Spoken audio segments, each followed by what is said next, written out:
పెట్టరేగిపోతూ ఉండగా నేను బెయిల్ రద్దు చేయాలి అన్నప్పుడు ఇప్పుడు ఇది 2021 సంవేర్ ఇన్ మార్చ్ అంటే 4 సంవత్సరాల క్రితం నేను అతని బెయిల్ రద్దు చేయాలి అని ఒక పిటిషన్ వేయటం జరిగింది. అది ఎందుకు అంటే అందులో నేను వేసిన కారణం జగన్మోహన్ రెడ్డి ముఖ్యమంత్రిగా ఉన్నాడు కాబట్టి అతను అందరినీ కూడా ఇన్ఫ్లుయెన్స్ చేసే అవకాశం ఉంది. ఎంతోమంది సాక్షులు అక్యూజ్డ్ వీరందరికీ పదవులు ఇస్తున్నారు కాబట్టి ముఖ్యమంత్రిగా వారెవరో మాట్లాడే అవకాశం ఉండదు కనుక బెయిల్ రద్దు చేయాలి అని నేను అప్పుడు ఫైల్ చేయటం జరిగింది సిబిఐ కోర్టులో. సో ఆ సమయంలోనే నన్ను తీసుకెళ్ళి సరే మరి ఏం చేశారనేది అందరికీ తెలుసు. ఆ తర్వాత కోర్స్ ఆ కేసు కొట్టివేయటం, మళ్ళీ హైకోర్టులో కూడా సంవత్సరం తర్వాత ఆ మ్యాటర్ కొట్టివేయటం, ఆ తర్వాత సుప్రీంకోర్టుకి వెళ్ళి కూడా ఒక 2 సంవత్సరాలు చెలరైంది. ఈలోపు అక్కడ ఎడతెగని ఆలస్యం జరుగుతూ ఉంటే మరి ఇక్కడి నుంచి మార్చడం బెటరా అన్నది కూడా ఆలోచించాలి అని చెప్పి వేరే కోర్టుకి మార్చండి, ఈయన బెయిల్ని రద్దు చేయండి అని నేను ఎన్నో సంవత్సరాల క్రితం కోర్టు తీర్పు కోసం వెళ్ళటం జరిగింది. సో అక్కడ బేసిక్గా ఏంటి, అతను ముఖ్యమంత్రి కింద ఉండగా కోర్టు కేసులకి మరి సాక్షులు చెప్పడానికి ఇబ్బంది అవుతుందని. సరే ఈ కోర్టు కేసులు ఈ 4 సంవత్సరాలు ఆలస్యం అయ్యే లోపు ప్రజా కోర్టులో జగన్మోహన్ రెడ్డి తీర్పు కోరవలసిన సమయం వచ్చింది. సో మరి ఆ ప్రజా కోర్టు ఇచ్చిన తీర్పులో మరి జగన్మోహన్ రెడ్డి గారు ఓడిపోయాడు.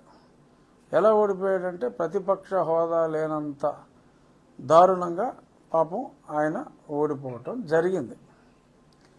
సో ఇక్కడ ప్రజా కోర్టులో నెగ్గిన తర్వాత అతను ముఖ్యమంత్రి పదవి పోయిన తర్వాత నేను ముఖ్యమంత్రిగా ఉండి అరాచకాలు చేస్తున్నాడు కాబట్టి బెయిల్ రద్దు చేయాలి అన్న పిటిషన్ ఒక రకంగా ప్రజా కోర్టు ఇచ్చిన తీర్పు వలన అది ఇన్ఫ్లక్చువస్ అయిపోయింది. సో అప్పుడు మేము గతంలోనే 2 హీరింగ్లు ముందే వేరొక బెంచ్లో ఉన్నప్పుడు అప్పుడే మా లాయర్ బాలాజీ శ్రీనివాసన్ గారు we are not at all insisting on the bail cancellation or to move it to any other court. మేము అడిగేది ప్రిడామినెంట్గా రెగ్యులర్గా హీరింగ్ జరిగేలాగా చూడండి. వారానికి 1 రోజు 2 రోజులు జరుగుతుంది, అతను రావటం లేదు. తను వచ్చేలాగా అప్పట్లో ముఖ్యమంత్రి కింద ఉన్నాను కాబట్టి ఒక ట్రిప్ వేయాలంటే నాకు 50-60 లక్షలు ఖర్చు అవుతుంది కాబట్టి రాష్ట్ర ఆర్థిక పరిస్థితి అంతంత మాత్రంగా ఉంది కాబట్టి నేను రాష్ట్ర ఆర్థిక పరిస్థితికి భారం కాకూడదు కనుక నేను రాలేనవచ్చు అని చెప్పి అనటం జరిగింది. సో దాన్ని అప్పుడు హైకోర్టు న్యాయమూర్తి గారు కూడా ఒప్పుకున్నారు, కరెక్టే మరింత ఖర్చు అవుద్దని చెప్పి ఆయన రానివ్వలేదు. మన ఎవరు కాదనలేని తీర్పు ఒకసారి హైకోర్టు చీఫ్ జస్టిస్ గారు చెప్పాక ఎస్. కానీ ఇది నేను 2 హీరింగ్ల ముందే 2 బెంచ్లు వేరే బెంచ్ల్లో ఉన్నప్పుడే మేము ఇన్సిస్ట్ చేసేది కేవలం త్వరితగతిన విచారణ జరిగేలాగా చూడండి. 5 జడ్జిలు సిబిఐ కోర్టులో మారిపోయారు. మరి ఆ డిశ్చార్జ్ పిటిషన్ల మీద ఆర్డర్ ఇచ్చే టైంకి ట్రాన్స్ఫర్లు అయిపోతున్నారు. ఒకళ్ళు అయ్యారంటే 2 అయ్యారంటే పోనీ 3 అయ్యారంటే కూడా మోహాటం మీద ఆదృచ్ఛకం అనుకోవచ్చు. కానీ 5 ట్రాన్స్ఫర్ అయితే మరి అనుమానం రావట్లేదా, ఆలోచించండి అని చెప్తే మరి వాళ్ళ కోర్టు చాలా స్పష్టంగా ప్రతిరోజు విచారణ జరగాలి, ఆ విచారణని మరి మాటల్లో కాకుండా ప్రాక్టికల్గా హైకోర్టు కూడా అబ్జర్వ్ చేయాలి అని చెప్తూ నేను వేసిన పిటిషన్స్ని మీరు విత్డ్రా చేసుకోమని చెప్పి కోర్టు చెప్తే మేము, ఎందుకంటే మేము ఓరల్గా విత్డ్రా చేసుకున్నాం, మాకు కావాల్సింది అవి కాదు, ఇప్పుడు కావాల్సింది త్వరితగతిన విచారమే అన్నాం. దానికి సాక్షులు రఘురామరాజుకి ఎదురు దెబ్బ. జగన్ రఘురామరాజుపై జగన్ విజయం నీ కేసులు కొట్టేశారు. ఏం కొట్టేశారు? నేను ఒక రకంగా నెగ్గా. కాగల కార్యం గంధర్వులు తీర్చినట్టు కోర్టు ఇవ్వాల్సిన తీర్పు ప్రజలు ఇచ్చారు. సో కాబట్టి నెగ్గింది నేను, ఓడింది జగను. కానీ ఇక్కడ దీనికి వాళ్ళు ఏదో రకరకాలుగా అర్థాలు పెట్టుకుని కోర్టులో నన్ను నేను వేసిన కేసులు కొట్టేసినట్టు. నాకు కావాల్సింది విజయం అమ్మా. నేను వేసిన కేసులో నేను విజయం సాధించా. అది కొట్టేస్తే విజయం సాధించానా అంటే మరి ఇంత ఆలస్యం అయినప్పుడు మరి ప్రజాకోర్టు తీర్పు ఇచ్చిన తరువాత ఈ కోర్టు తీర్పు ఇవ్వాల్సిన అవసరం లేదు, త్వరితగతిన విచారించండి చాలు అని నేను చెప్పిన తర్వాత మరి సుప్రీంకోర్టు ఎన్నాళ్ళు పెండింగ్ పెట్టుకుంటారు? డిస్పోజ్ చేయాలి కదా. సో డిస్పోజ్ చేయాలి కాబట్టి డిస్పోజ్డ్ యాజ్ విత్డ్రాన్ అని చెప్పి ఆర్డర్ ఇవ్వటం జరిగింది. సో ఇక్కడ నేను ఓడింది లేదు, జగన్మోహన్ రెడ్డి గెలిచింది లేదు. నేను అనుకున్నది జరిగింది. ఇక్కడ నేను గీతను నమ్ముకున్నవాడిని. గీత అంటే భగవద్గీత.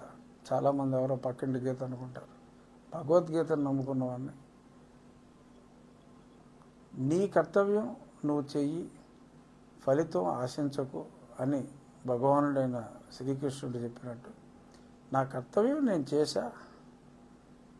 ఆశించిన అంటే ఫలితం ఆశించకు ఏం జరిగినా అని అన్నప్పటికీ నేను ఆశించిన ఫలితం కన్నా అతి ఎక్కువ ఫలితం మరి ఇప్పుడు ఈ కోర్టు ఇచ్చిన తీర్పు ద్వారా, ప్రతిరోజు విచారించండి అన్న ఈ కోర్టు ఇచ్చిన తీర్పు ద్వారా, అలాగే గతంలో ప్రజాకోర్టు ఇచ్చిన తీర్పు ద్వారా, మరి ఎందుకంటే చేసిన అరాచకాలని మరి పదే పదే మెన్షన్ చేసినందువల్ల ప్రజల తీర్పులో మరి అది కూడా ఒక డెఫినెట్గా భాగం వహించింది. కాబట్టి నేను ఏదైతే నా రచ్చబండల ద్వారా మాట్లాడానో, కోర్టుకి రచ్చబండలు కాదు కాబట్టి అఫిడవిట్లు వేయాలి కాబట్టి కోర్టులో అఫిడవిట్లు వేసాం.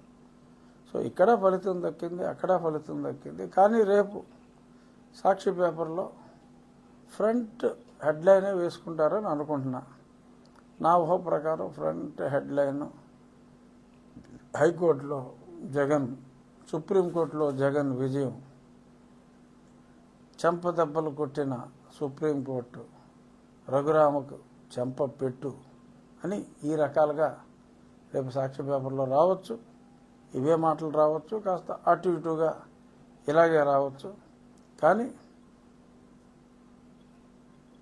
నాకైతే ఇది కోర్టులో దక్కిన విజయంగా నేను, చాలామంది దిమాక్కున్న ప్రజలు భావిస్తున్నారు.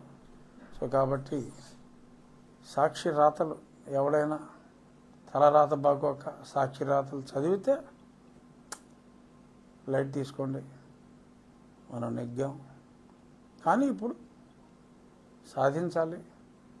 రెగ్యులర్గా జరుగుతుందా లేదా అనేది సాధించాలి. ఎవరైనా కూడా చూడవచ్చు. మీరు ఇచ్చిన తీర్పుకి మరి వ్యతిరేకంగా ఉంటే, ఏమండి మీరు ఇచ్చిన తీర్పు అమలు కావటం లేదు అని ఎవరైనా కూడా అప్రోచ్ అవ్వచ్చు. చూద్దాం. నేను ఎన్నో లెక్కలేనన్ని కేసులు వేయటం జరిగింది. సరే, నాకు అనుకున్నది రాదు. కానీ ఇప్పుడు నేను కోరుకున్న ప్రభుత్వం వచ్చింది కనుక డెఫినెట్గా అప్పట్లో అన్నీ నాణ్యతను వేసుకుని నేనే చేయవలసి వచ్చేది, ఏ కోర్టు కేసులు వేయాల్సి వచ్చినా. ప్రభుత్వం వచ్చింది, మంచి ముఖ్యమంత్రి గారు వచ్చారు, సుపరిపాలన అందిస్తున్నారు, ప్రజలు సుఖ సంతోషాలతో ఉన్నారు. ఒక్కొక్కటిగా నేను వేసిన కేసులు రావచ్చు. రాష్ట్ర ప్రభుత్వం కూడా మరి చాలా వేగవంతం చేసింది. నా కస్టోడియల్ టార్చర్ కేసే సునీల్ కుమార్ మీద మరి ఆ విచారణ కమిటీ వేయటం, ఇవన్నీ కూడా రాష్ట్ర ప్రభుత్వం అత్యంత వేగవంతంగా మరి ఆ కేసులనేవి వదలకుండా ముందుకెళ్తా ఉంది అనటానికి